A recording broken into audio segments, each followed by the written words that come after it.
The Starbucks cold brew you love is now available in a can. It's so good, you'll believe that too good to be true can be true. Like finding out that you and your crush have been listening to the same playlist on repeat. With the smooth taste of Starbucks cold brew in a can, sipping is believing. Available in 3 delicious flavors. Shop now wherever you buy groceries. Click or tap the banner to learn more.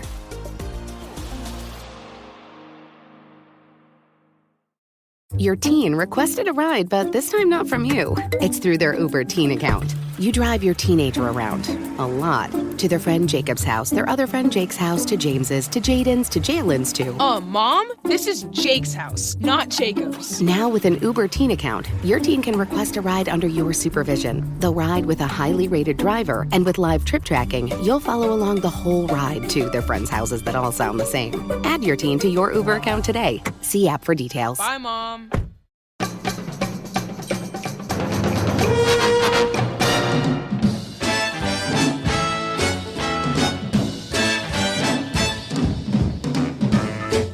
Shrinking someone down in order to inject them into someone else is an absurd movie concept. Producer Steven Spielberg and director Joe Dante knew this, so rather than maintain the bland seriousness of 1966's Fantastic Voyage, they decided to have some fun with it and made a better movie because of it. Lieutenant Tuck Pendleton, a daring Navy pilot, volunteers for a miniaturization experiment that becomes hijacked by industrial spies. He is accidentally injected in the body of a hypochondriac grocery clerk named Jack Butter. Inside Jack's body, Tuck must navigate through his host's bloodstream to survive and eventually reverse the process. With the help of Tuck's girlfriend Lydia, the trio get tangled up in technological espionage to defeat some inept and unlikely arms dealers. So get ready to shrink down, laugh it up, and twist the night away as Ben Carpenter, Nicholas Pepin, and I discuss InnerSpace from 1987 on this episode of the 80s Flick Flashback Podcast. Steven Spielberg presents InnerSpace, when test pilot Tuck Pendleton gets miniaturized and injected into Jack Butter. I'm possessed! Together, they'll launch the summer's wildest adventure. Try to stay calm, Jack! Kicking more cows! Jack Butter to the rescue! Dennis Quaid, Martin Short, InnerSpace, directed by Joe Dante, rated PG.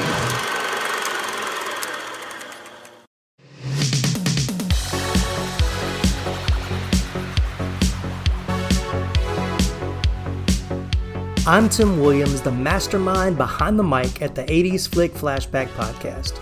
Joining me on each epic episode is a guest co-host who's as crazy about 80s flicks as they are about wearing parachute pants and solving Rubik's Cubes. We're diving into nostalgic treasures we saw at the local theater, rented on VHS tapes, or discovered on cable TV. From blockbusters that make you say, I feel the need for speed, to hidden gems that'll have you screaming, They're here.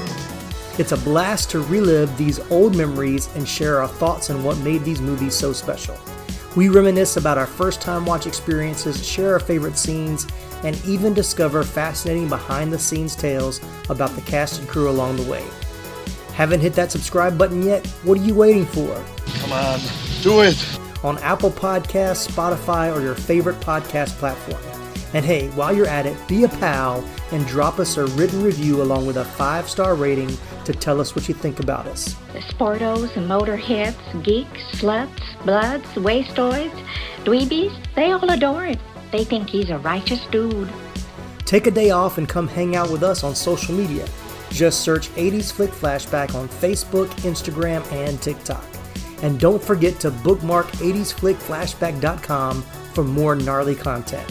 Get out of town. I didn't know you did anything creative. Want to crank it all the way up to 11? Become a supporter on buymeacoffee.com for only $5 a month. Do or do not.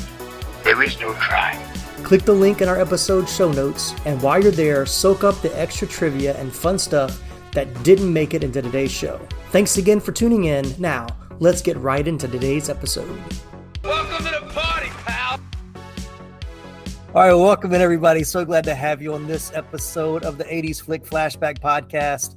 I know I say it all the time, but we've got a good one tonight. I'm looking forward to this recording. This is a great movie, one I've been wanting to rewatch for a while. I'm glad I did it, and glad I get to talk about it with two special guest co-hosts back again. They were so good on The Natural, I brought them back for this one too.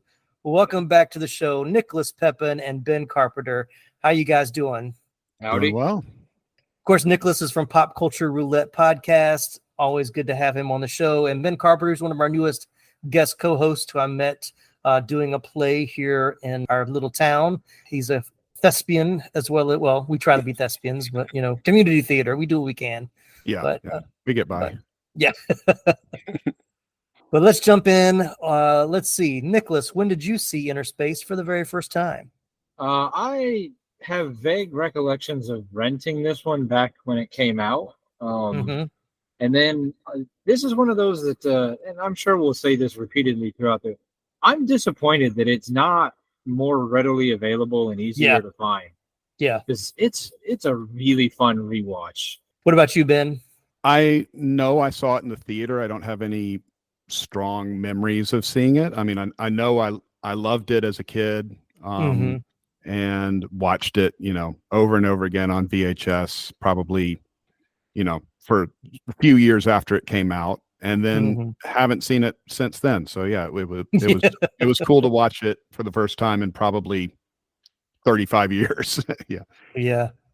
All right. Well, you already answered that question. I'll let Nicholas. How long has it been since you rewatched it? Probably about the same. And I had to cash in some points and buy it on Amazon just to watch it rather than because nobody can stream it. And that's a shame because like I said, it's a lot of fun. I mean, is it?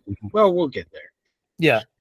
Yeah. So this is one that I do remember seeing in the theater. Pretty sure I saw it in the theater. Because I think I remember just being like so enamored with the special effects. Of course, it looks kind of cheesy now, but like back then, that was pretty, high tech stuff, like how they make it look like he's floating through the bloodstream, and the whole inside of the body stuff was really kind of, mind blowing for me as a kid. But this is one that I'm like you. I think I rented this a bunch. I don't remember seeing it on cable as much, but I think I remember like renting it several times to rewatch it. But just like you guys, I can't even tell you the last time I watched this. Like, I don't know when it was on cable last. Like you said, it's not on the streaming services. I think it was on Max when HBO Max like first started, because I think that's what kind of brought it back to my memory. It's like, oh man, I want to see InnerSpace again, but I didn't watch it while I was streaming there. But like you, I went ahead and bought the copy on Voodoo Fandango at home, because it was either like $4 to rent or $9 to buy, and I was like, I'll spend the extra couple bucks to have it, because I already knew it was going to be one that I'm going to watch again. Even watching it for the podcast, I was like, I can't wait to watch this again in like a couple of weeks. Like, give it some time, but it's really enjoyable. Like, maybe it's a lot of the nostalgia of it, and it is ridiculous and it's silly, but it's so much fun. And that's what I think what I remembered about it and appreciate about it, is that it was just one of those like, summer movies from the 80s that you just enjoyed for the heck of it. Like, it was just a fun movie to watch. We didn't have to think too hard. Logic is not part of this story. Oh no, plot holes as big as the eye can see. Yeah. There are a few. I was like, wait a minute, why did I not see this when I was 12? But right, but just the quintessential popcorn flick. Just very fun. Exactly. Yeah. Exactly. Martin Short doing what Martin Short does best. Oh yeah. All right. Well, let's get into it. So let's talk about story origin and pre-production. Once again, another movie that I did not realize you wouldn't call this one a remake. It's more of a reimagining of another movie that had come out before it in 1966, Fantastic Voyage, which I had to look up because, like, I know I've heard the name, but do you guys know what Fantastic Voyage was? Yes. Ben's shaking his head. Okay. Yeah, I am aware of it. It's another one that's really hard to hunt down, so I didn't, because I barely had time to watch this. But oh man, who was it? Was it Raquel Welch? And like, there was some relatively famous people in Fantastic Voyage. Like, it was kind of like a movie ahead of its time. I'm sure now, much like most of the 80s ones, would look quaint, but I think this one actually, like, because most of it was practical, kind of holds up. Yeah, some of the special effects don't look as dated as other special effects do in 80s movies for sure. I thought some of the effects I was really impressed by. Like I would be impressed by them in a movie today. Yeah. Oh yeah, for sure. Yeah. Oh yeah.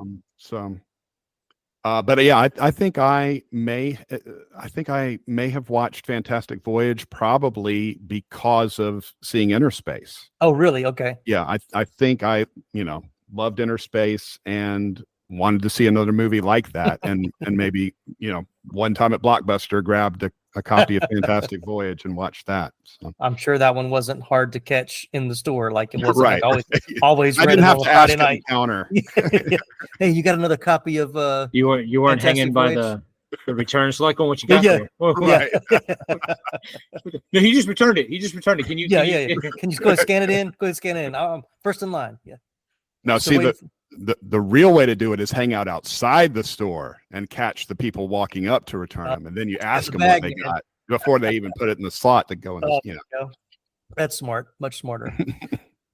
But yeah, so Fantastic Voyage, for what I read, I haven't seen it, but it's about I think it's like a scientist or a doctor that has a blood clot, and so they shrink down a submarine to inject into his bloodstream to try to stop the blood clot, is what the brief synopsis of what I read. So, which I was like, oh, that's, 87, it sounded ludicrous. And 66, it was probably even more fantastical that was something that was possible, but So InnerSpace was originally meant to be a serious spy movie when Dante first heard about it. Joe Dante, the director, that is. But he said he wasn't interested in directing it. Warner Brothers at one point even thought about making it into a movie about a crew exploring the human body. And Dante said he didn't have the heart to tell the executives there was already a movie about the subject, which was called Fantastic Voyage.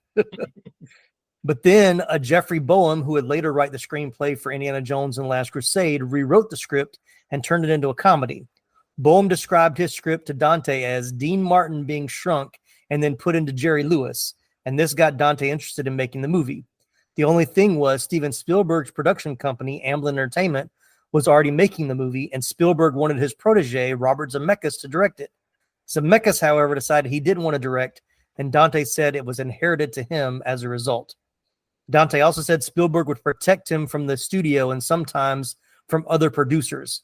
He said it was a very filmmaker-friendly atmosphere at Amblin Entertainment. You got all the best equipment, all the best people, and all the toys you wanted to play with. Plus, you had somebody on your side who was also a filmmaker, and they knew exactly what you were talking about when you had a problem or you had to ask a question. So I thought that was pretty cool. Yeah, I've got to imagine that's the system you want to make a film under. Yeah. And of course, Dante had worked with Spielberg previously with Gremlins, so this wasn't their first collaboration of director and producer. I think we've done a couple episodes, or I know you've done a couple episodes where the other side of like the token of just a horror show of the studio interfering. Oh yeah, interference, yeah. Cutting budgets and changing scripts and yeah. But we've also talked about how even when Steven Spielberg is the quote unquote producer, he's kind of the co-director. Like he'll find his way into the set and film some things or like talk to the actors and stuff. So I know it was that way with Gremlins. Maybe he wasn't as hands-on this one because he'd worked with Dante before, but I know that's kind of his MO in some of the things he's produced. That whole rumor about Poltergeist. Yeah. Oh yeah. You could always tell, even in the 80s, like you could tell what was a Spielberg produced movie and what wasn't. A Spielberg produced movie as opposed to directing, like even if it hadn't somebody else's name on it. I always kind of wondered, was it the director trying to emulate Spielberg with the camera placements and the camera movements? Because a lot of that is the same kind of style. Or if it was Spielberg on the set kind of going, hey, why don't you put the camera right here instead of there? Right. Try this. Yeah. I could see it being probably a little bit of both. I just think Steven Spielberg is probably one of those one of those guys that just, he likes to be hands-on. I think it's hard for him to be kind of, hands-off and in the background kind of watching, but also depends on if he's working other projects as well. Cause I think some, he's talked about some he's been in where he wasn't there for all the filming because he was working on another project at the same time, but his definitely has his feel to it for sure. Mm-hmm. I don't want to say this is a forgotten 80s flick because I don't really consider it that way, but there wasn't a whole lot of information about the making of it that I could really find. So it didn't have a whole lot to for me to dig into. But well, the special effects. Will we talk more about that later, or is this a good time to jump in on that? Oh, go ahead if you got Okay. something. Well, one thing I did look up after we watched it. I watched it with a couple of my kids, and afterwards I just looked up too to see what I could find about it, and I found an interview with Joe Dante about the special effects and a couple of other things about. Most of what I found was about the special effects, and I didn't realize that it won the Oscar for best special effects. And like you said, a lot of it is practical. And a lot of it holds up really well, I think. Like the face transformation scenes. Yes. I still like. I was watching that, and I wasn't sure how they did that. It was animatronics, I think, is what I read. Like it wasn't like I think the initial, like when Martin Short's his face is blown up. I think they're just blowing air into his cheeks to make him blow up like that. Yeah. But then the whole thing when he's transforming, when he's going from being the cowboy back to Putter, that where it's shaking back and forth. They said that was like animatronics that they just sped up to make it look like really fast. But one of my favorite scenes in the movie for sure. Yeah. Which I know we'll get into. But I didn't put a whole lot about the special effects. I tend not to, because maybe one or two, but things that are very special effects heavy, I usually don't put a whole lot into the notes, because it'll take, we'll spend the whole episode talking about the special effects. Right. So, but anything you have, anything that you want to add, feel free to throw it in there if it's something you. But I mean, like I said, the practical effects, I think, really make it stand out. Once again, if this was remade today, which I don't want to see this remade, it would be so CGI heavy that it would become almost like a cartoon. Like I was watching a current movie the other day with some special effects, and I'm like, just make it animated. You have to do so much to try to make it look. It's so CGI that it doesn't look real anymore. So it's just, it's like just go ahead and animate it, and we'll just watch it animated. So. Well, another challenge to remaking it today, and I asked my kids this too after we watched it, was like, who would play the Martin Short part today? I don't think we have anybody like that, like a really great physical comedian, sort of nerdy looking, I can't think of an equivalent to him that's working today. But the other roles are pretty easy you could think of, a dozen people who could play the other roles, but I think Martin Short's sort of irreplaceable in this. Yeah, there's not a whole lot of good physical comedians. It's not so much slapstick, because that's not what this is, but just the like I said, the physicality. I think the last great physical comic we probably had was Jim Carrey, off the charts. Of course, he studied behind Jerry Lewis, so it's evident to see that. I don't know what you got, Nicholas. There's somebody in my head, and it's not coming to me right now. So I'm sure at some point when it's not opportune, it'll come out. You'll just yell out the name. That's it. Yeah. Okay. The only person I would think, and I'm not, once again, why it doesn't need to be remade. The only person I would see that would probably, I could see Hollywood wanted to put in that, would be like Kevin Hart. And I'm only saying that because he's small. He's kind of, he's short. He's stout. He's not the most handsome person. He's kind of got that kind of offbeat, off the wall kind of personality. But he's not but like I said, he's not a physical comedian. So I don't know how if that would translate as well. Right. Maybe Charlie Day from Always Sunny. Oh, okay. Yeah, no, that's not a bad idea. I could see Charlie Day in that. That's a good pull. Yeah. I like that's that. a good pull. Yeah. We can get this movie remade. Let's just keep rolling. No, I don't want to do that. Let's talk about this one first. Yeah, let's talk about this. Maybe a mini episode down the line, but yeah. And now these messages. The Starbucks cold brew you love is now available in a can. It's so good you'll believe that too good to be true can be true. Like finding out that you and your crush have been listening to the same playlist on repeat. With the smooth taste of Starbucks cold brew in a can, sipping is believing. Available in 3 delicious flavors. Shop now wherever you buy groceries. Click or tap the banner to learn more.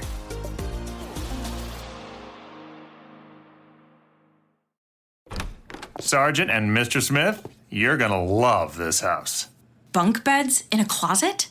There's no field manual for finding the right home. But when you do, USAA Homeowners Insurance can help protect it the right way. Restrictions apply.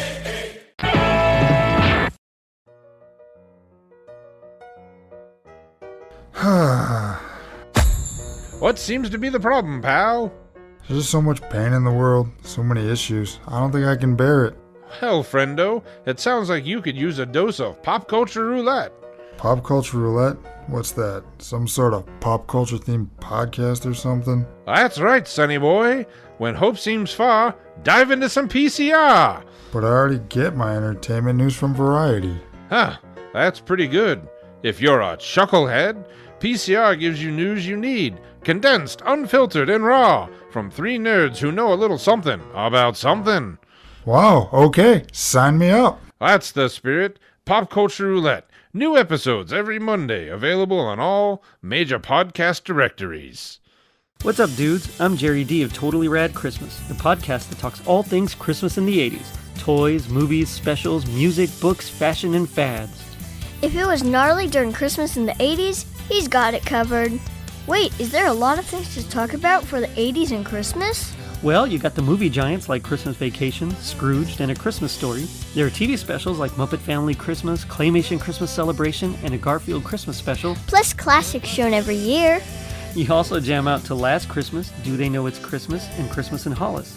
But most of all, it was a time for the most bodacious, best-selling Christmas toys ever, like He-Man, G.I. Joe, Transformers, and Cabbage Patch Kids. Yes, them too. We cover them all, plus much more, including standard segments like Hap Hap Happiest Memory, Gag Me with the Spoon, The Other Half of the Battle, and Chant with the Littles. So tune in to Totally Rad Christmas everywhere you get your podcasts. Turn the clock back and dive into those warm and fuzzy memories. Later, dudes. All right, well, let's jump into casting. So we're talking about, somewhat casting. The funny thing is, the main three I've actually discussed on other episodes. The first one, of course, Dennis Quaid as Lieutenant Tuck Pendleton. And Ben and I just talked about Dennis Quaid last month with Jaws 3D.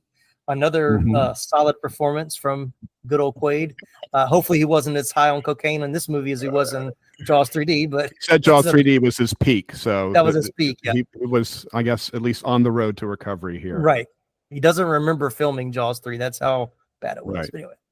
But Quaid is known for his starring roles in Breakaway in 79, The Lights Went Out in Georgia in 81, The Right Stuff in 83, Jaws 3D in 83, The Big Easy in 86, Great Balls of Fire in 89, Dragonheart in 96, Parent Trap Remake in 98, Any Given Sunday in 99, Frequency in 2000, The Rookie in 2002, and The Day After Tomorrow in 2004, just to name a few, because he's been in a ton of movies.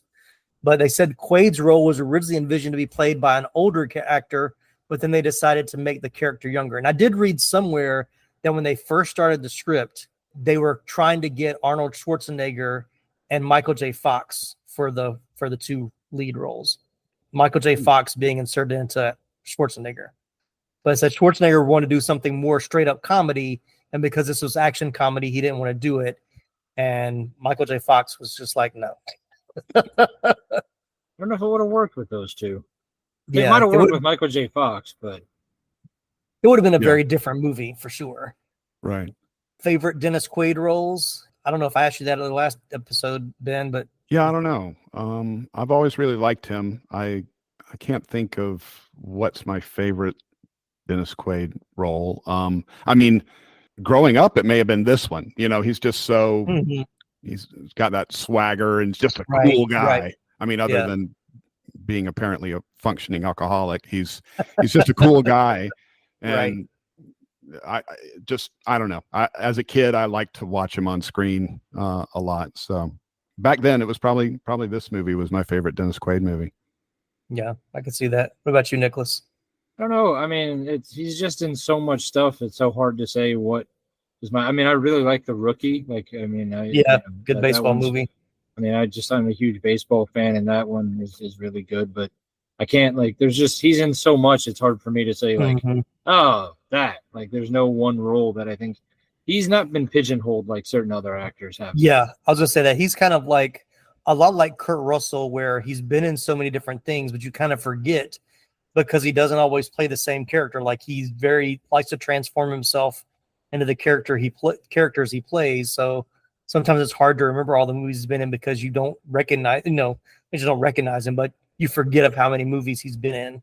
But I would say, like, for the 80s, this might have been my favorite of his. But it was just kind of like right in his heyday of when he was kind of like the becoming the big star. So, All right, then we'll talk about Martin Short. He has starred in comedy films such as Three Amigos in 86, which we've covered on the podcast, Three Fugitives in 89, Father of the Bride in 91, Captain Ron in 92, Clifford in 94, Mars Attacks in 96, Jungle to Jungle 97, and the Santa Claus 3, The Escape Clause in 2006. Of course, leaving out a bunch of movies as well, but yeah, we talked about him in our Three Amigos episode a few years ago. Three Amigos was his first movie, if I'm not mistaken. So I think so. I know it was his first collaboration. This his second? I guess it would have been the following year. Yeah. I mean, he had already had a huge presence on SCTV and exactly. SNL. Yeah. He brought along some of his SCTV friends in this movie. We'll talk about that as we get down the line. But he also brought along some of his Ed Grimley mannerisms. Yes, he did. Yeah. The dancing scene for sure. Yeah. Mm-hmm. Favorite Martin Short movie? We'll just get these first Three Amigos. I mean, hands down. I mean, he's done a lot of really good stuff that I enjoy, but I mean, I currently really like him on Only Murders in the Building. Yeah. But I mean, when I think Martin Short, I think Dusty from Three Amigos. He was in Father of the Bride, right? As like the wedding planner or something. Yes, I remember really liking that. I haven't seen that one in a long, long time either, though. Yeah. But yeah, I think it's tough to beat. What was his name? Ned Niederlander. Yeah. In Three Amigos. Oh yeah, Dusty was Chevy Chase. Dusty Bottoms. Yeah. Yeah, I have a sweet spot for Captain Ron. I don't know why that movie just makes me laugh. I heard the way you said the name of that movie. I was like, Jim must like Captain Ron. Yeah, Captain Ron is just funny. And it's funny because that was one I remember seeing at the theater and really liking, and I watched a bunch of times on cable. I probably had it recorded on VHS. And then it was on one of the streamers like 2 or 3 years ago. And I was like, I want to watch. I'll rewatch that. And I laughed. I enjoyed it so much. It was such a fun rewatch. So I think that's because it still held on to like being a really funny movie. Of course, you got to give it to Kurt Russell is like playing the heck out of that role too. But the two of them together was just really funny. So that was on there. I love him in Father of the Bride. Three Amigos, of course, is great. He's just one of those actors that just everything he does is great, or he's great in everything he does. And watching him and Steve Martin, if you haven't watched their special on Netflix of their like little, it's awesome. They're so great together, which is why they're so good on Only Murders in the Building too, for sure. All right, and then we'll round out the lead cast with Meg Ryan as Lydia Maxwell. She made her acting debut in 1981 in the drama film Rich and Famous. She then joined the cast of the CBS soap opera As the World Turns in 1982. In the 80s, she appeared in Top Gun in 87, as well as Promised Land, and the Rob Reiner directed romantic comedy When Harry Met Sally in 89, for which she earned a Golden Globe nomination. In the 90s and 2000s, she appeared in Joe versus the Volcano in 1990, The Doors in 91, Sleepless in Seattle in 93, When a Man Loves a Woman in 94, French Kiss in 95, Courage Under Fire in 96, Anastasia in 97, Addicted to Love in 97, You've Got Mail in 98, City of Angels in 98, Proof of Life in 2000, Kate and Leopold in 2001, and The Women in 2008. Couldn't do it all in one breath. I tried. She really hit her heyday was the 90s. I mean, that was when she was America's sweetheart for sure. I mean, with the You've Got Mail and Sleepless in Seattle movies for sure. Even Joe versus the Volcano, she's really good in that with Tom Hanks. We covered her in Top Gun as well as When Harry Met Sally, When Harry Met Sally is like one of my all-time favorite romantic comedy movies for sure. Oh yeah, for sure. Yeah. A favorite Meg Ryan movie? Come on. We can't just talk about the guys, talk about the ladies too. She doesn't really do the kind of movies that I enjoy watching. I knew it was gonna be a stretch for Nicholas. So I guess I have to put Top Gun, this one, or I was looking through the list because I knew this question was coming just a second ago, and I saw that she did that John Candy movie, Armed and Dangerous. Oh yeah. That's kind of fun. But yeah, her roles in the 90s were a little. I mean, I probably saw a handful of them, but they're not exactly movies I enjoy watching. So no movies with Nicolas Cage, right? I mean, I do like watching Nicolas Cage movies. Was that her? It wasn't City of Angels? Wasn't her and Nick Cage? Yeah, but I refuse to watch. I don't watch every Nick Cage movie. What? You got to watch every single one. Yeah. I've watched more than I should have. Right. if you listen to the Pop Culture Roulette podcast, you know why Nicolas Cage is a theme and a subject that is often talked about. So I really love When Harry Met Sally. I mean, I'm not big into romantic comedies either, but that one to me transcends the genre. Yeah, for sure. It's on the list to eventually break down and watch because I need to listen to the episode yet. So maybe one of these days I'll break down and finally watch it. Yeah. Yeah. You might be pleasantly surprised. Mm-hmm. All right. So I didn't have many on this one, but this is the rumor. I call this the rumor section where we go through a list of people listed on IMDb that they claim were considered to play Lydia. Here we go. Jodie Foster, Michelle Pfeiffer, Karen Allen, Beverly D'Angelo, Sigourney Weaver, Jamie Lee Curtis, Mary Elizabeth Mastrantonio, Linda Hamilton, Renee Russo, Julia Roberts, Elizabeth Shue, Claudia Wells, Angelica Houston, Amy Madigan, Sean Young, Ali Sheedy, Molly Ringwald, Demi Moore, and Madeline Stowe. Wow. So everybody? Right. It's like anybody that was an actress in 1987 is on this list. So basically either up and coming or just recently established actors in that time they thought about. All right. Although, I mean, with Steven Spielberg and Joe Dante's name attached to it, like I could see them very easily getting any of them. Yeah. Oh, yeah. Mm-hmm. Or them wanting to be a part of it, I Right. would think. So, none of them, I think, would have been right for the role, in my opinion. None of them stand out like, oh, I could see her in that. That just doesn't. I don't see anybody else in this role. Not that she has a whole lot to do in the movie necessarily, but she does have some key scenes. Mm-hmm. But another fun fact, Amy Irving, who was married to Steven Spielberg at the time, when he showed her the script, she desperately wanted to play the role of Lydia, but didn't get it. So it's probably a good thing. Maybe he learned his lesson after Indiana Jones and the Last Crusade. Not Last Crusade, Temple of Doom. You and I talked about that one. Yeah. Yeah. And then, for those of you who don't know, Dennis Quaid and Meg Ryan met on the set of this film and dated. They later married on February 14th, 1991, but divorced in 2001 after she allegedly had an affair. Sad. Yeah, my wife actually walked in the room and that was the question she asked me was, is this the movie they met on? And I was like, I don't know. Yeah, I had forgotten that they were ever married. So yeah, I'm trying to remember I couldn't remember if they did any other movies after this together. Maybe they didn't, but I remember them in this and remember them dating the rumors with them.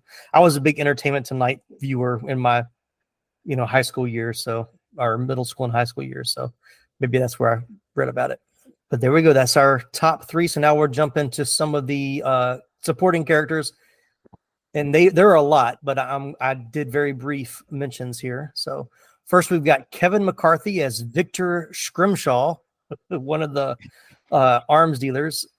McCarthy is one of 4 actors. That's Dick Miller, Belinda Belaski, and Robert Ricardo, often cast by director Joe Dante. McCarthy's most notable role in Dante's films was in this movie. He was also in Dante's movie Matinee in 1993. Here you go, Nicholas.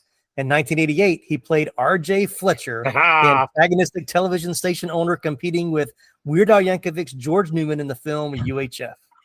As soon as I saw him, I was like, it's R.J. I'm like, this is why Nicholas wanted to do this movie, just so he could have a connection to UHF. One of these days, I will make you do that movie. It'll get there. We're going to get there. But yeah, Kevin McCarthy, he looked familiar. I mean, of course, I know him the most from this movie and UHF for sure. But yeah, he's really funny. One of the notes I took was I loved the way he told the dog to never beg. Don't beg, never beg. Right. Yeah, but yeah, he was great. Another kind of example of I feel like he was a serious actor at some point, right? And yes, he was sort of like a Leslie Nielsen kind of. Yeah, early in his career, he was more of a serious actor. From serious to just being silly. And he's that works a lot sometimes with those actors that don't look like they would be participating in all this nonsense, but they do, and it's funny. So yeah. I mean, I feel like he was just playing the same role in UHF. I don't remember. You said UHF was 88 and this was 87. Yeah. So he went right from this one to that one. I was just like, I'm just going to do the same thing. Yeah. It worked. So, all right. And then has his counterpart, Dr. Margaret Kanker. We have Fiona Lewis, which I thought she was in more things, but she really didn't have much. She's an actress and writer known for this movie, The Fearless Vampire Killers in 1967, and The Fury in 78. She actually quit acting after this movie to focus on writing. She did end up doing some minor voice acting work 23 years later for 2 animated children's shows, but nothing after that. She was kind of funny. We'll move right along. Another person I recognized immediately, Henry Gibson as Mr. Wormwood, Jack Putter's uncle, I guess, and also the manager of the. What's the name of the store? Was it a? It was Safeway. Safeway, yeah. I knew it was the brand name of a store I was familiar with, but Henry played roles in the TV sketch comedy series Rowan and Martin's Laugh-In from 68 to 71. He portrayed country star Haven Hamilton in Robert Altman's film Nashville, 1975, and the Illinois Nazi leader in the Blues Brothers in 1980, and also appeared in The Burbs, 1989. He was also in the premiere episode of Wonder Woman television show as a Nazi soldier. So. Interesting. The character names in this movie, I guess I didn't pick up on them when I was a kid, but like Scrimshaw, Kanker, Wormwood, right?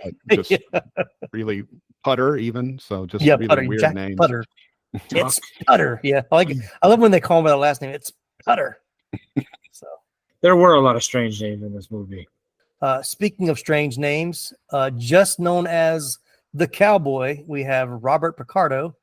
He's best known for playing the cowboy in InnerSpace, also as Coach Cutlip on The Wonder Years, Captain Dick Richard on ABC series China Beach. I don't remember writing this down. The Doctor on Star Trek Voyager, and Richard Woolsey in the Stargate franchise. But why is your name Captain Dick Richard? Isn't it just Richard? I mean, that doesn't make any sense to me. Because China Beach wasn't like a wacky comedy. No, it wasn't. It was a drama. Yeah. It was like dramedy kind of thing, I think. Yeah. My wife really liked it. I don't think I ever watched a full episode. That was one my parents watched when I was younger, but it seemed like it was trying to be like a new version of MASH, where it was kind of drama and comedy were kind of a show. But yeah, if there's a character from this movie outside of the 3 that has stuck with me for the 30 some years since I watched it, it's the cowboy. I mean, one of the just hilarious. Well, when the cowboy first shows up, I think that was one of the first sort of plot holes that hit me over the head, because Lydia is like, we've got to go follow the cowboy, and at the time they didn't know that he had anything to do with what was going on. They've already established they have till 9 a.m. the next morning, and it's like. What are you doing? Like, don't you need to focus on the problem at hand first? Then you can follow the cowboy later. Speaking of that plot hole, because I'll probably forget later, is when Putter realizes that Tuck's inside of him in the doctor's office, and he's like, "You got to get out of here. I've only got 24 hours. We got to leave right now." And they rush out. They go to Jack's apartment and then drink and dance and like chill for like 30 minutes. Like, where's the urgency, man? Like, what? Right. Yeah, it's just something you had to have in every 80s movie, I think. It's just a drinking and dancing scene, you know. We've got to fit this song in somewhere. Let's just put it right here. Yeah. All right. Anything else about Richard Picardo we want to mention? Anything I may not have mentioned in his filmography that you? No, he's. I mean, there's so many that guys in this movie. So yeah. And then Wendy Shao as Wendy, I guess Jack's somewhat wannabe love interest, the which one of my favorite scenes too is her bagging the groceries. Yeah, is so funny. Oh my gosh! And what because does she put on top of the eggs? I can't remember. a gallon of it's either milk or a gallon of milk or orange juice or something. I don't know if it was Gatorade or orange juice, but it was something in a giant glass bottle, and she just slams it right down. Yeah, my daughter laughed out loud when she did that. Yeah.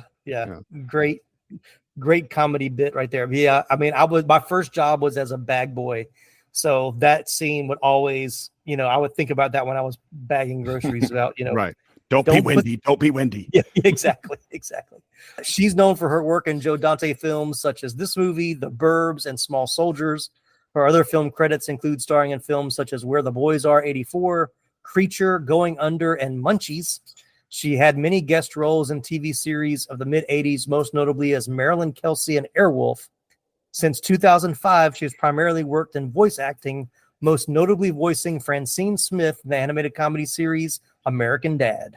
As soon as I saw that name in the credits, I'm like, I know that name. Where do I know that name from? And I looked it up. I was like, oh, that's right. Yep. She has some funny lines, like with the end at the wedding, and she's like, I think we should date. Not exclusively, not at first, but I think we should date. Yeah. So. How long have you been living this double life? Yeah, she was so funny. All right, moving right along. Harold Sylvester as Pete Blanchard. Sylvester is known for his role in the TV series Married with Children as Griff, the co-worker and friend of Al Bundy at the shoe store. His better-known film roles are in supporting roles and An Officer and a Gentleman in 82, which we've covered, Uncommon Valor in 83, and Karina in 1994. He was actually a contract player for Universal Studios, but he was good as the friend of Tuck that, kind of comes in a few times and helps him. But I recognized him immediately, probably from Uncommon Valor and Officer and a Gentleman. And then I saw the name and I was like, I saw his face and I was like, this guy looks familiar. Who is he? And then when the credits rolled, I saw the name Vernon Wells as Mr. Igo. Igo. I don't know how I said it. He's an Australian character actor. He began appearing on Australian television shows in the mid-'70s, such as Homicide, Matlock Police, and All the Rivers Run. He's best known for his role as Wes in the 1981 movie Mad Max 2, The Road Warrior, and Bennett in the military action film Commando. In Mad Max 2, he began appearing in Hollywood films such as science fiction comedies Weird Science and 85, where he basically just plays Wes again. And, of course, InnerSpace. In the 2000s, he acted in the television series Power Rangers Time Force, portraying the series villain Rancic. Did you guys know that was Vernon Wells? And which one was he? He was the henchman with all the different connecting pieces. Okay. Because I don't think his character. He never said anything, did he? No. He has no lines. The only time you hear him is when he screams when he falls into the stomach acid. Right. No, I didn't really recognize him from anything else. Yeah. Well, he looks different because he's got a full head of hair. Because in everything else, he's pretty much bald. Oh, okay. I think he had a somewhat familiar face, much like everybody who's not the main three cast members. Yeah. Right. Yeah. I mean, they have him kind of in, like everything else I've ever seen him in. Like in Commando, he's like got on like chains and, he looks like a biker dude. And then same thing with like Road Warrior. So here he's more like the suit. He's got long black, dark black hair. I was like, and his eyes, I was like, I've seen this guy in something else. And I saw Vernon Wells. I'm like, wait, is that the same Vernon Wells from Mad Max? And so, yeah, that's him. Very James Bond villain-esque is what I mean. All the different, was it Jaws? Oh, yeah. And yeah. I love that he had a literal handgun. Yes. Right. Nicely done, Nicholas. Nicely done. Yeah. The kid sees him shoot the guy with it, and then he just blows the smoke. Yeah. Right. Now, if there was a character I would have liked to have seen more of in the movie, it was probably him. Like I know he's just supposed to be like the muscle, but like, how did he become that way? Was like he a creation of the tech company or like what, where did they get this guy? So it was, he was just an interesting character. All right. So to round out the cast, in addition to the film's director, Joe Dante, he has an uncredited cameo as one of the Vector Scope employees. And then Martin Short's SCTV castmates Joe Flattery and Andrea Martin have cameos as the waiting room patients, which I recognized immediately. Then Chuck Jones and Rance Howard, the father of Ron Howard, appear briefly as grocery store shoppers in one scene. And then the one that I recognize immediately, Dick Miller, who plays the cab driver near the beginning of the movie, is a favorite actor of director Joe Dante. You know him as the neighbor in Gremlins. He was also in Small Soldiers. But yeah, he's pretty much in every Joe Dante movie. Anybody else I might have missed? There was the Alan Blumenfeld, the guy who was in like a kind of a blink and you missed it. He was the one who was shooting the camera when he caught the picture of Martin Short being injected. Oh, yeah. He is one of those guys that was in every TV show in like the 80s and 90s. Yeah. Like he's very young here, but like as soon as I saw him, I'm like, I know this guy. And I looked him up, and his IMDb his day is super long, and it's like guess. I mean, he doesn't. Right. I don't know if he's ever been the main in anything, but he is in so much stuff. Yeah. Yeah, he didn't even show up on the cast list. When I pull as the cast list to do my notes, like he wasn't even listed. So that's how small that. Like I said, blink and you miss it. It felt like that was like I said, like everybody who wasn't the main three. I felt like that was like just like let's get all of that guys together, or people who will become that guys. Right. What about you, Ben? Anybody that you recognized or that we didn't cover? No, I guess at the time when I first saw it, I guess I was aware of SCTV. I probably didn't really go back and like watch a lot of it until later. But I had forgotten that. I remembered the scene in the waiting room. That's kind of one of the most memorable, one of the funniest scenes in the movie. Yeah. And but I had totally forgotten that was Joe Flaherty and Andrea Martin sitting there with him. You know. Yeah. I'm the same. I wouldn't have known that's who that was when I watched it as a kid, but now because I've seen so many things they've been in since then, like I recognized them immediately. This time I was like, oh, those are SCTV people, but I don't think, I didn't know SCTV existed until I was like in high school when I was a big SNL fan. All right, so let's talk iconic favorite scenes. If someone mentioned the movie InnerSpace, what's the first scene that pops into your head? Probably that waiting room scene would be the first thing that I remember. And Martin Short standing up and proclaiming, "I'm possessed." Yeah. But then I guess I had kind of forgotten about how cool the end towards the end, the car chase and the 50% villains. And the special effects there again too, just how they did that without any CGI. It was all in camera. It was all just, they built a giant back seat basically that was like 20 feet away or whatever. It was very convincing looking. I mean, the puppets, the puppet hands, that wasn't very convincing. Cut them a little slack for it being 1987 on that. Yeah, you could tell when they were dolls. Perspective stuff, that was one that I did have in my notes about the special effects of how they did that with forced perspective, which always works really well. I mean, Elf is probably the best example of how it's been used, but even in this one, even watching it today, I was like, how do they do that? How they make it look that way. But even the same thing with the final scene in the suitcase. The suitcase was actually twice as large, but the hand that closes it was real, closer to the camera and in sync with the closing. It took about 20 takes before it was perfected. Yeah, I noticed that one too, and it's a very quick shot, but I remember noticing that shot and thinking, well, I guess they used forced perspective for that too, but I'm not sure exactly how they did it. Yeah. Lots of patience.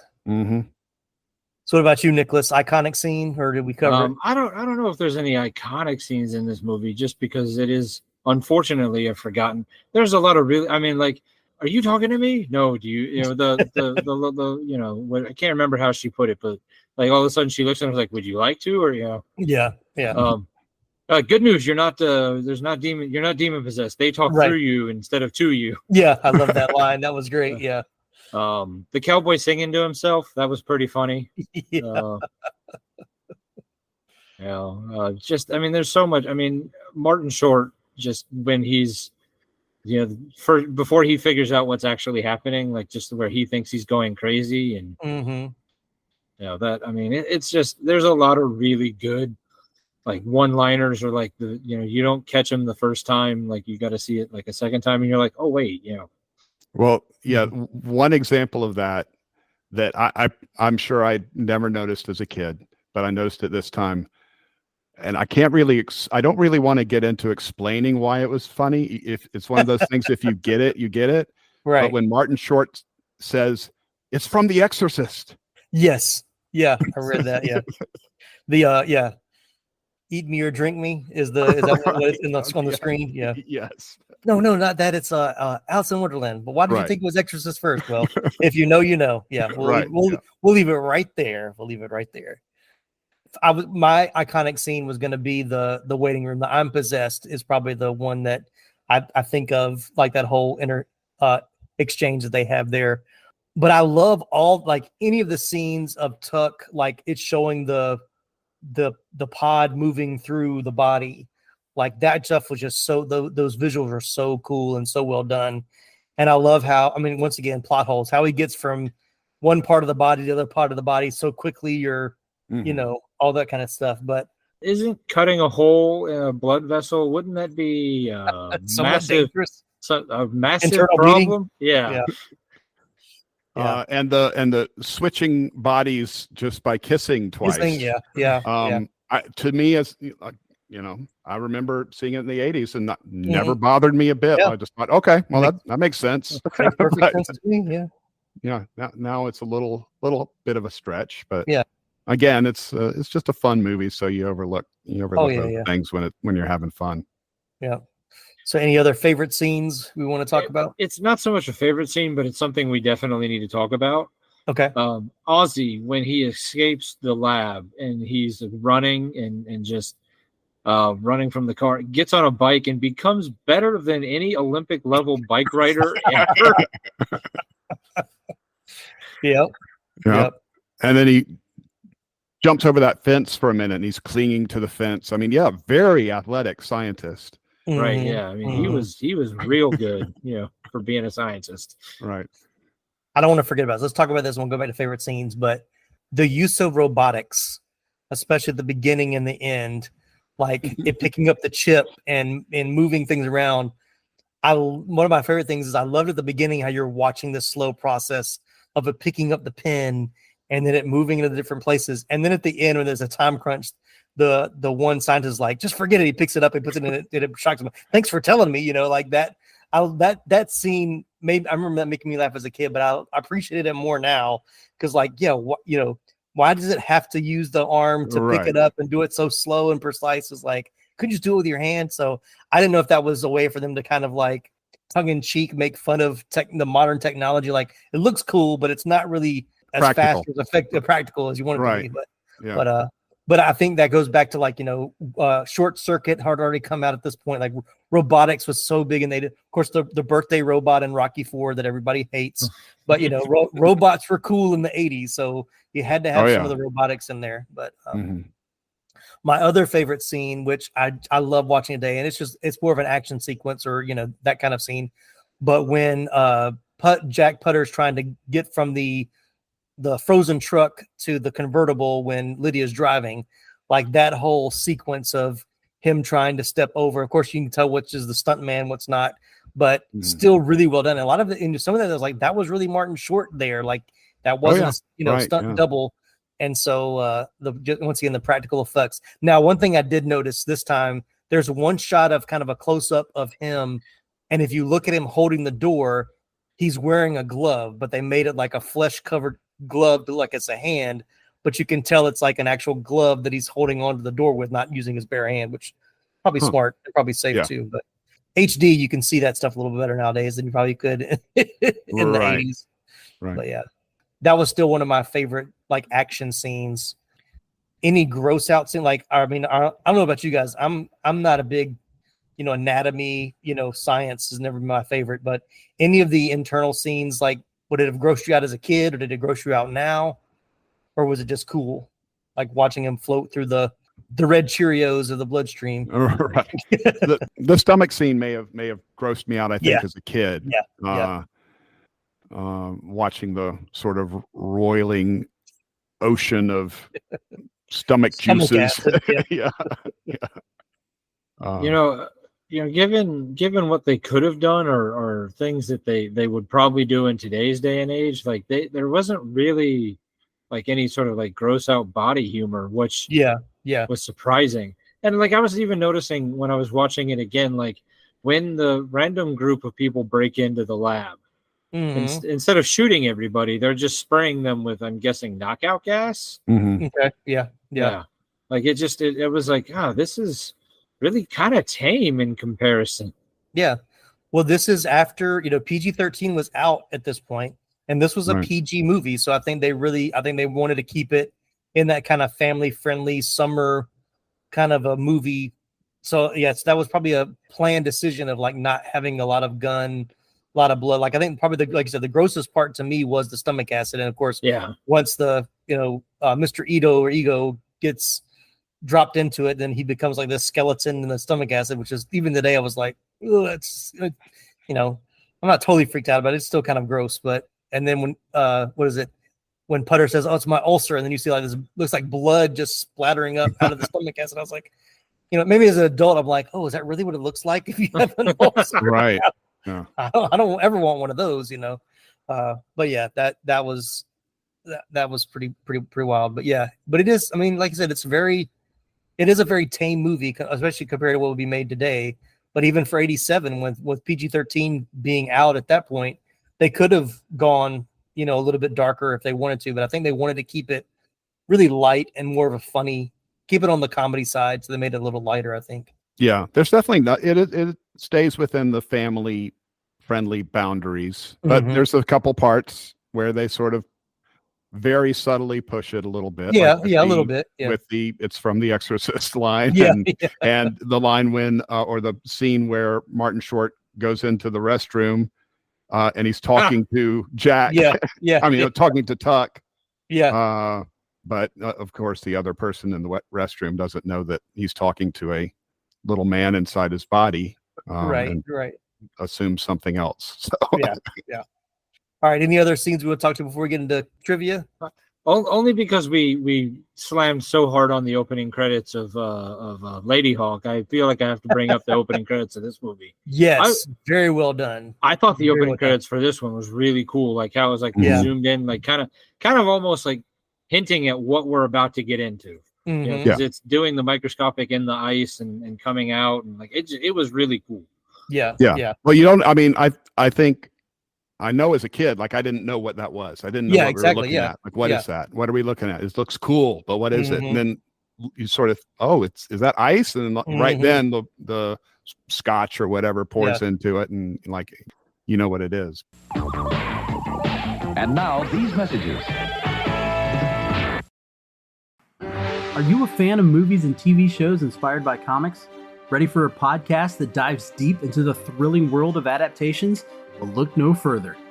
Welcome to Moving Panels, the podcast where we discuss movies and TV shows based on, inspired by, and adapted from the world of comic books. This is your go-to podcast for all things comics on screen. I'm your host, Laramie Wells, and every Monday we explore the dynamic universe where ink meets action. We break down the classics, reveal hidden gems, and uncover the creative process behind your favorite adaptations. Subscribe to Moving Panels now on your favorite podcast platform and join us on this epic journey through the pages of comics and onto the big screen. Remember, new episodes drop every Monday. Don't miss out. Moving Panels, where every panel has a story and every adaptation is a blockbuster. Subscribe today, and I'll see you on the other side of the page. Hey there, fellow 80s movie aficionados. Are you ready to embark on a nostalgia-filled journey to the greatest era of cinema? Then look no further than the Retro Life for You 80s Movie Podcast. Join us every week as we rewind the VHS tapes, dust off those Betamax classics, and dive headfirst into the neon-soaked, totally tubular world of the 1980s movies. From the Brat Pack to action heroes, we've got it all covered. Breakfast Club, Ghostbusters, E.T. and Indiana Jones, and more. It's like a trip in Doc Brown's time machine, but without the DeLorean. So whether you're a die-hard 80s film buff or just curious about the cinematic gems of the past, Retro Life for You is your ticket to the ultimate movie time warp. Follow us on Instagram and Facebook at Retro Life for You, and we can be found anywhere you listen to your podcast, as well as on our website, www.retrolife4u.com. My dad works in B2B marketing. He came by my school for career day and said he was a big ROAS man. Then he told everyone how much he loved calculating his return on ad spend. My friends still laugh at me to this day. Not everyone gets B2B, but with LinkedIn, you'll be able to reach people who do. Get a $100 credit on your next ad campaign. Go to linkedin.com/results to claim your credit. That's linkedin.com/results. Terms and conditions apply. LinkedIn, the place to be, to be. This episode is brought to you by Jira. Ever wonder how those big marketing campaigns that make headlines get delivered on time? It all starts with Jira, the only project management tool you need to plan and track work across any team. Every step of that campaign is organised in one place, from launching the campaign all the way back to designing ads and writing creative briefs. Get started on your next big marketing campaign idea today in Jira.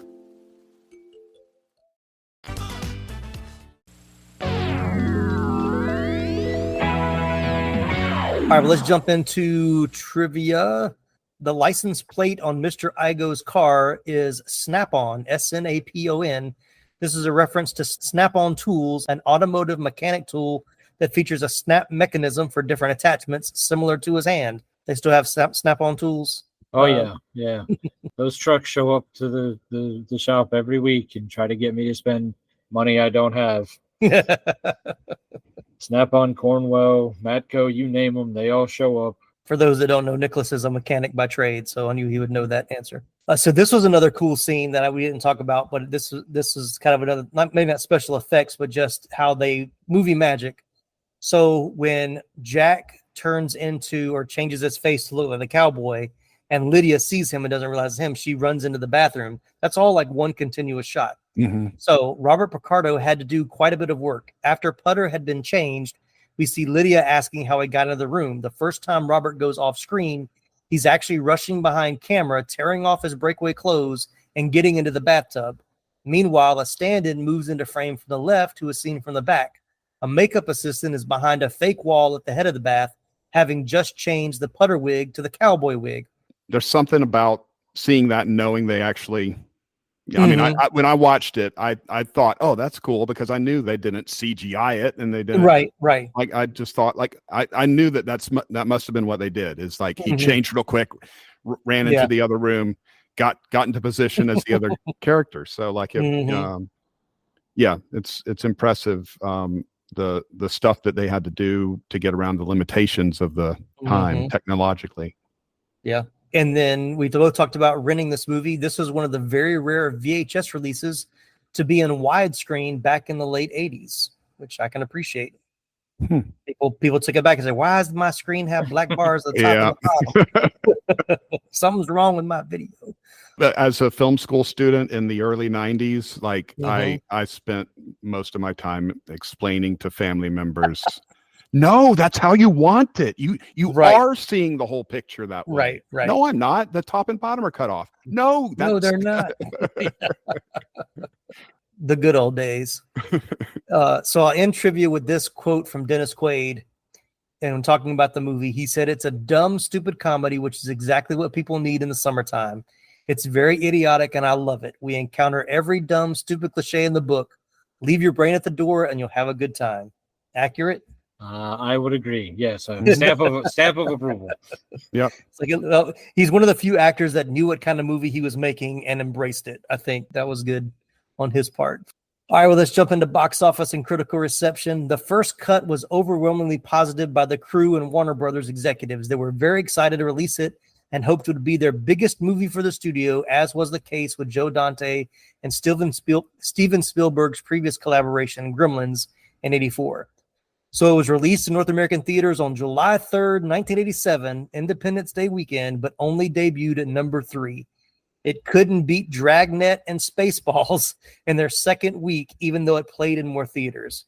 Many felt that Warner Brothers didn't market the film enough and blamed the poster design, which didn't showcase any of the actors in the movie.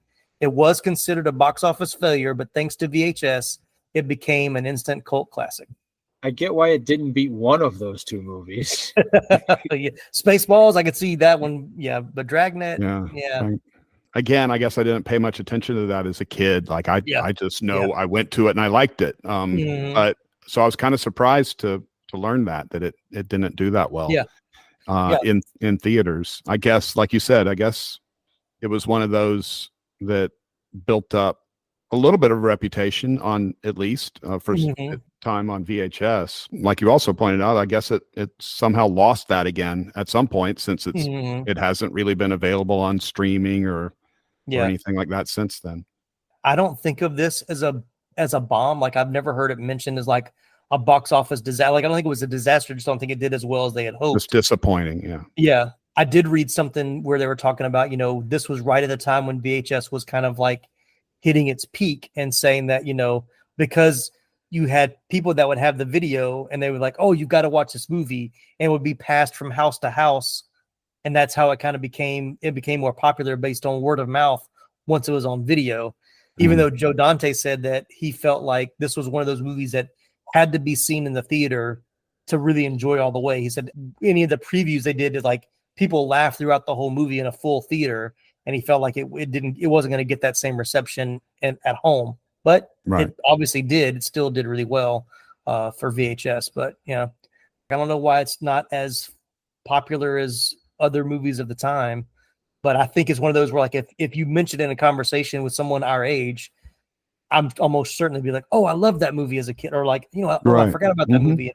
It's one of those I think we all have fond memories of. It just doesn't get talked about enough, which is why we're here. Thanks for listening to the podcast, everybody. It's the service we provide. Exactly. All right. Critical reception, Rotten Tomatoes, 82% on the tomato meter and a 65% audience score. IMDb has it at 6.8 out of 10 with viewers and a 66 on Metacritic. Yeah, 6.8. It's low for me. As we've said several times, it's a really fun movie. It's really fun, but it certainly has flaws. It's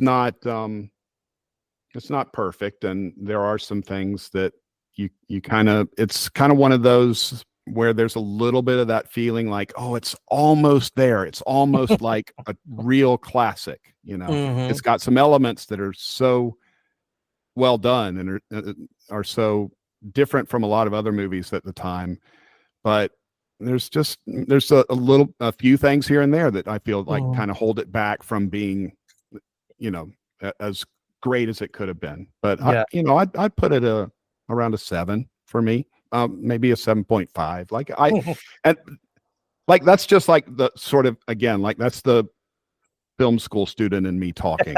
Like the 14-year-old kid that still lives somewhere inside of me loves it. So. Right, exactly. Yeah.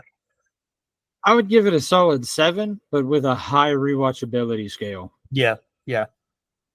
We know that I rank mine really strongly on rewatchability. So it would be more like in the 80s for me, just because it's so rewatchable. But yeah, it's not a 9 or a 10 of like a perfect movie of, it checks all the boxes for me, but it's still a lot of fun. And I will say, like, I remember as a kid, like rewatching it, as much as I enjoyed it the first time, rewatching it, I got bored in the middle. Like there were parts of it that it dragged for me as a kid. Like today, watching it now, it's a little bit, I understand the pacing a little bit better, but as a kid, there were some slow spots where I was just like, I got bored. And I think, even watching it again, I was like, I think it's great, but I do think they tried to add too many side characters. Like there was, did you need the cowboy and Mr. Igo? Like I think some of them kind of overlapped, which you could have developed a little bit more of one. So it gets a little muddled in the middle. Yeah, I had that same thought. Like, what, we're introducing more characters? We already have villains. We don't need more villains. But right. Like I said, I did watch it with two of my kids who are 20 and 22, and we didn't really talk much through it. And then when it was over, I said, what did y'all think? And I really honestly kind of expected both of them to go, it was kind of interesting or kind of funny, but not be enthusiastic about it. And they they both said they really liked it. So at least for them, it holds up. So. Okay. I'm noticing a theme here, Ben. So what other movies you want your kids to watch? And I'll just make sure we do an episode about it. I watched Jaws 3D alone. I didn't want to force that on anyone else. That's probably a good decision. Yeah. But I did watch The Natural with my other son who did not watch this one with me. So yeah, it's really making sure I'm getting all those family connections covered being on this podcast. You got to pick something like that my wife's interested in watching with me for next time. Okay. All right. We'll try to find some romantic comedy that Nicholas doesn't want to talk about. All right. Well, for this episode's 80s flick flashback feedback, we got a great review from Pax0123, who gave us 5 stars and said, our podcast is brilliant. They said, so glad this is back. Absolutely brilliant podcast. If you love your 80s movies, then get listening. Fun and interesting. Keep up the good work. So thank you so much, Paxo123, for the awesome review. Well, I want to thank Nicholas and Ben once again for joining us today. Nicholas, what's going on with Pop Culture Roulette? Anything big happening no, we're the rest of May? Just running our normal stuff, just normal nonsense talk that we do. All right, well, be sure to check out the Pop Culture Roulette podcast.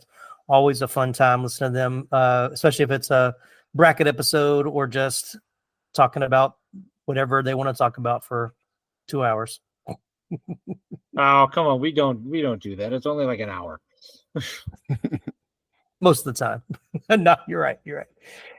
And Ben, thanks again for being a part. It's I think we're working our way up. We went from Jaws 3D to The Natural to InnerSpace. So I think we got ourselves out of a low place. I think we're making some good headway now. Yep. We got a nice trajectory going. Let's keep it going. There you go. All right, folks, that's a wrap on today's episode of the 80s Flick Flashback Podcast. If you had as much fun as we did, be like Pax0123 and show us some love with some awesome reviews and a shiny 5-star rating on Apple Podcasts. Don't forget to hit that follow or subscribe button and spread the word to all your 80s Flick loving pals.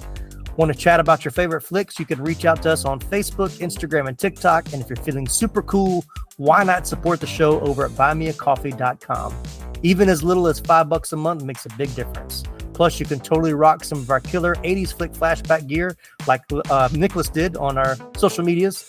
You can find our gear and original designs by checking out our online store at 80sflickflashback.com and tpublic.com for all the nostalgic swag you could ever want. Thanks again for tuning in. I'm Tim Williams for the 80s Flick Flashback Podcast. Play with it, pal. Don't talk to it.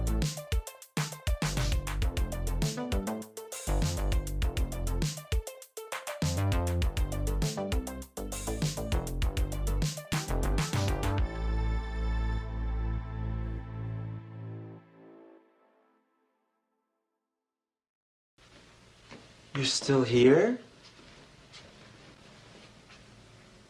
It's over. Go home.